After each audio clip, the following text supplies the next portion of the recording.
کہ مکہ سے مدینے کی طرف جب آپ صلی اللہ علیہ وسلم ہجرت کر کے گئے ہیں تو آپ نے وہاں پر جا کر یہودیوں کو دیکھا کہ وہ محرم کی 10ویں تاریخ کو روزہ رکھتے ہیں۔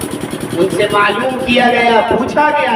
کہ آپ 10ویں تاریخ کو روزہ کیوں رکھتے ہیں؟ تو ان یہودیوں نے بتلایا کہ آج ہی کے دن ہمارے نبی حضرت موسیٰ علیہ السلام کو اللہ رب العزت والجلال نے فرعون اور فرعون کے لشکر سے نجات دی۔ واقعہ کیا ہوا تھا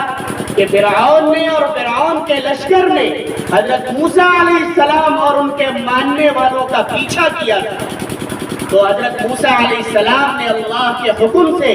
اپنی لاٹھی اور اپنی عصا کو سمندر پر پانی پر مارا تھا، جس سے 12 راستے پھوٹ پڑے تھے۔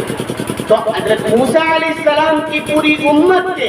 12 قبیلے تھے، ہر قبیلہ ایک راستے سے نکل گیا۔ فرعون جب وہاں پر پہنچا اور اس کے لشکر نے دیکھا کہ یہاں پر تو سوکھا ہوا سمندر ہے، راستے بنے ہوئے ہیں، وہ اس کے اندر گیا۔ اللہ کا کرنا یہ تھا کہ وہ فرعون اور اس کا لشکر اس بیچ سمندر میں گیا اور جانے کے بعد سمندر اللہ کے حکم سے مل گیا، جس کے نتیجے میں فرعون اور اس کا پورا لشکر سمندر کے اندر ڈوب گیا اور ہلاک و برباد ہو گیا۔ یہ نجات ملی تھی اس دن، وہ 10ویں تاریخ تھی۔ یہودیوں نے کہا محرم کی 10ویں تاریخ کو اللہ رب العزت والجلال نے ہمارے نبی حضرت موسیٰ علیہ السلام کو فرعون اور اس کے لشکر سے نجات دی تھی، اس لیے ہم اس اللہ کے شکرانے کے طور پر ہم 10ویں تاریخ کو روزہ رکھتے ہیں۔ نبی کریم صلی اللہ علیہ وسلم نے فرمایا کہ موسیٰ علیہ السلام کے جس دن نجات ملی تھی فرعون اور اس کے لشکر سے، ان کی امت کے مقابلے میں ہم زیادہ حقدار ہیں کہ اللہ کا شکر بجا لائیں، لہذا ہم بھی 10ویں تاریخ کو روزہ رکھتے ہیں۔ لیکن بات یہ ہے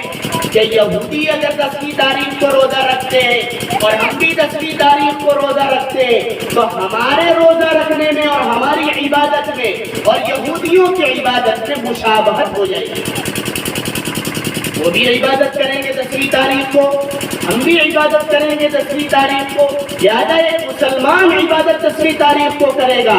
اور ایک غیر مسلم بھی 10ویں تاریخ کو عبادت کرے گا، دونوں میں مشابہت ہو جائے گی۔ لہذا ایسا کرو کہ اگلے سال میں اگر زندہ رہا تو میں اس 10ویں تاریخ میں ایک دن پہلے یا ایک دن بعد میں روزہ ملا لوں،